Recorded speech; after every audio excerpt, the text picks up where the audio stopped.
Today, I'm going to go pretty deep into chapter 4 of Simple Numbers, Straight Talk, Big Profits by Greg Crabtree. I tried to fly through 3 chapters in the last segment, and that was tough.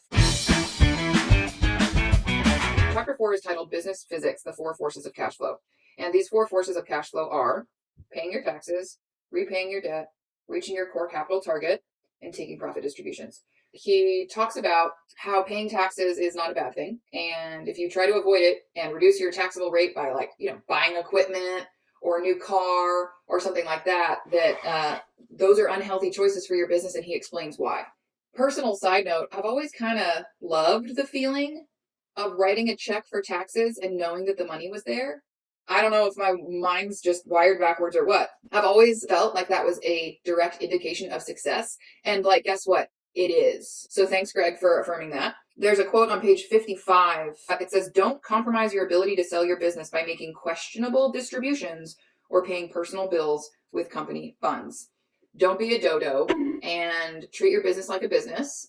We covered that you should be paying yourself a market-based wage in the last segment. That was like big lesson number 1 in his book. Luckily, I've always done that too, so I'm grateful that I didn't have to unfuck that mess. I love this quote on page 58. Here starts the quote. "There are 2 types of debt, lines of credit and term debt. For entrepreneurs, credit lines are the equivalent of crack cocaine. It's that addictive. Why? Because when you draw money on a line of credit, you've postponed a hard business decision that should have been made a lot sooner." Right? Page 59, he continues, "A true line of credit is one that goes to zero for at least 30 consecutive days in a 12-month period. If you're not doing this, you have what's referred to as an evergreen loan. Bank officers look at this and know that you're just one bad business cycle away from needing to make an arrangement to pay off your debt." Then there's a section still in this debt area about future debt. Page 61 says, "Do not confuse debt with capital. Capital is the cash you leave in the business to fund your receivables and inventory for normal business conditions, and debt is financing for special cases. Once you start financing normal receivables with debt, you are lowering the odds of your business being able to survive a downturn."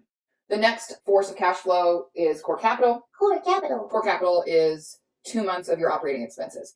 And there's a graph on page 56 that actually shows changes between operating cash flow, that's the dotted line, and net income, which is the more solid line. What he says on page 57 is, if you want to be debt free, you need to know how far below zero your operating cash flow is at its worst. In this particular example, the worst downstroke is almost $400,000. So this company's core capital target is $400,000. So that was a little bit earlier, kind of in the summary part of this chapter. There's a quote on page 62 talking about core capital that says, "Businesses that have cash and no debt attract magical things." Magical. One of my former partners had a client who was in the building supply business. The client was an old timer who never had any debt and always had over $1 million in the bank. We were talking to him one day and he said, "I love a recession." We were stunned. He continued, "I love a recession because I got cash and I can buy stuff cheaper than anybody because they know that I can pay it. I can work the deals while all my competitors go out of business. I'm the only game in town because I save my money." And they did. The last part of this chapter talks about distributions.